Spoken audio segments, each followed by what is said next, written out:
And here with this week's Technology Report is Charnee Smith. Charnee has news about a new Temple website. Yes, I do, Johnny. Thank you. Beginning next month, Temple's main website will include a news section featuring news about the university. Topics will include academic achievements, research findings, community service, and arts and culture activities.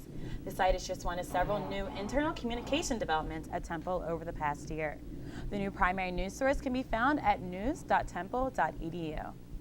Temple Sustainability Week wrapped up on October 28th with a tour of the Computer Recycling Center. Updates Wahida Muhammad has more. The Recycling Center has hosted a tour here at the Tech Center to raise awareness of electronic recycling. The CRC collects approximately 5,000 to 6,000 unwanted electronics from the university every year. Since working here, I've just realized how much people waste. It's so much more than I realized before. Beginning in 2003, the CRC has grown into a complete refurbishing and recycling center at Temple. It now serves as a national model for other schools across the country.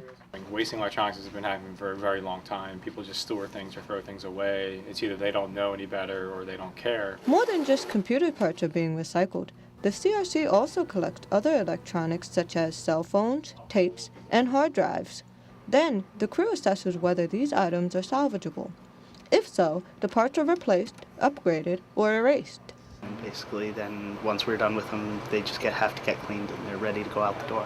For less than $200, students, faculty, and staff can purchase a refurbished computer. The CRC even donates free equipment to eligible nonprofit organizations in the community. We need to recycle everything we bring in. It's all natural resources, it all has value, and if we're just burying it in the ground, I don't know, it seems kind of ridiculous. Every year, the CRC diverts over 80 tons of electronic computer waste from the landfills. Reporting for Temple Update, I'm Wahida Muhammad. When you think of recycling, you may not think of electronics, but I think it's a great example that Temple's setting. And a great way to save money. Definitely. Thanks, Charnee. And next on Temple Update, Kyle Fisher will be here with the latest on owl sports. But first, Molly Weinberg is here with the week's list with some everyday money-saving tips.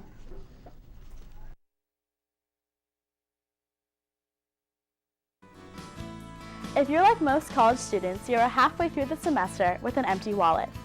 This week's list takes a look at the top 5 ways to cut back on excess spending, leaving you more money in your pocket. Coming in at number 5, avoid regular trips to convenience stores. Although 7-Eleven is right on Leocourse Walk, many items can be purchased for less money elsewhere. Number 4 on the list is buying discounted brands. Window shopping in Center City is fun, but remind yourself to just window shop. South Street has lots of good bargains, so try going there instead.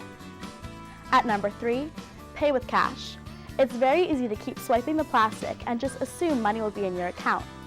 But if you don't keep up to date with it, it's just as easy to overdraw. Number 2, cut out what you can live without. This one seems very obvious, but it is easier said than done. Next time you want to see a movie at the Pearl, think instead about watching a DVD at home. And the number 1 way to save money is to make your own coffee. You would never believe how much money students spend at Starbucks here at Temple. Spare yourself from going broke and follow these top 5 ways to cut back on spending so you can have money and keep it too. This has been The List. I'm Molly Weinberg. Temple Update will be right back.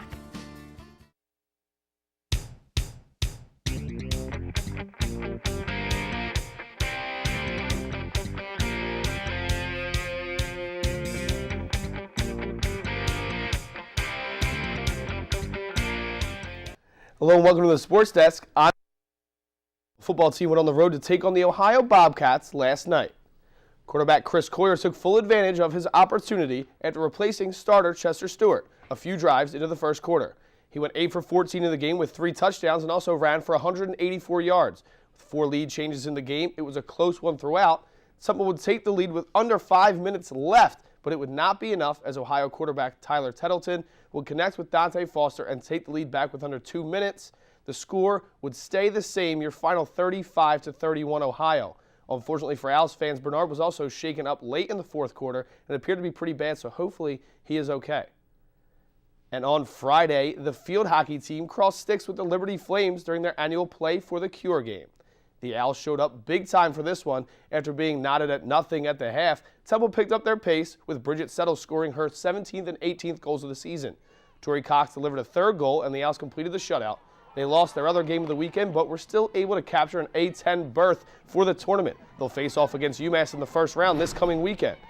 And the women's basketball team is getting ready to start its season. The Owls boast the last two Big Five players of the year, seniors Shea Petty and Kristen McCarthy. So I decided to take it to the court to see which of Temple's leading ladies is the star of the show. Temple's senior basketball players, Kristen McCarthy and Shea Petty, rarely agree on anything. From their East Coast, West Coast beef. Everybody wants to come to LA on top of that, too. You got too much of a soap opera team. You got too many basketball wives over there, husbands, and you just focus on your little VH1 show. To who has the better jumper? She can shoot the three very well. Probably better three-point shooter than me, but anything inside there. But nobody cares about the mid-range shot. If they know you're shooting a three, just guard the three line. They don't know. Yeah, but then you could go to the basket. Exactly. And that 15, like I said, that's a lost art. Even their off-court antics have become a source for competition. We're funny in different ways. No, funny. I am funny. I am funny. Even as, well, there's nobody here to say. Despite the seniors' friendly rivalry, they do share one common goal. A-10 championship coming. Make room up there. Yeah. And guys, once again, there was another meeting to see if Temple was going to get into the Big East. Unfortunately, their name was left off that list once again. I hope we hear some good news soon. Yeah. Yeah, that stinks. Thanks, Kyle. Still to come on Temple Update, Philadelphia was recognized for being an awesome city. And a look at the Eastern State Penitentiary. But first, here's Molly Moran with this week's music trivia. Known for her catchy pop tunes, but before she became a pop diva, Perry sang a different style of music, which brings us to our music trivia question of the week. What genre of music did Katy Perry start her career in? Is it A, rap, B, country, or C, Christian gospel? I'll be back in 60 seconds with the answer. And the answer is C, Christian gospel. Katy Perry started her career as a Christian gospel singer in 2001. Her first album was titled Jesus Is My Boyfriend. The daughter of two preachers changed her last name from Hudson to Perry before signing the pop record label. This has been a music trivia question of the week. I'm Molly Moran.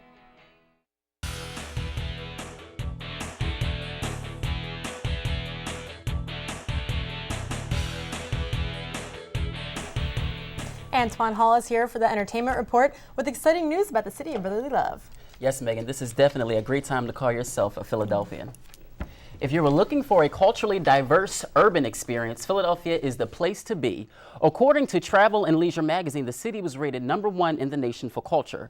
The city of brotherly love has made a huge improvement on the list, going from number 10 in 2010 to number 1 this year. Philadelphia was also rated number 3 for food, drinks, and restaurants, and a top 5 city for shopping. Temple University's Association of Black Journalists hosted guest speaker Demetria Lucas on October 27th. Lucas gave students an in-depth look into the world of journalism and tips on how to stay motivated when times can get just a bit rough. I would say to read your favorite journalist. That's probably the best way to do it, just to find technique and look at voice and look at the way you can experiment with words and metaphors and all of those things. That's what I did. That's how I got into the game. Lucas recently published her first book titled A Belle in Brooklyn, which is now available. And you guys, as you know, Philadelphia's impact in the music scene definitely adds to its whole cultural vibe. Yeah, Philadelphia's a great place to live. Thanks, Antoine. Yep, no problem. This year's Halloween has come and gone, but there's still one place in Philadelphia that remains haunted. Hope you're not frightened too easily, Megan. Dan McKinney has a story on America's oldest prison. Imagine spending the rest of your life behind bars, locked away inside your new home. Eastern State Penitentiary was built with this belief that people are inherently good and can be rehabilitated through silence. Probably an experience that drove some of the inmates insane. When you walk through the building, it's a ruin. I mean, it was once the most influential prison in the world. It survived through generation after generation after generation. Today, Eastern State is open daily to the public for visitors like Temple University professor Seth Brogman. Eastern State has really stepped up to the plate in recent years in focusing on on trying to tell a critical story about the history of imprisonment, of incarceration. I bring students here so we can bridge theory and practice. Students develop a real hands-on appreciation for the challenges of doing history in a public context here. 80 years ago, notorious criminals like Al Capone used to walk the halls here inside the Eastern State Penitentiary. And if you think it's scary now, just wait until the sun goes down.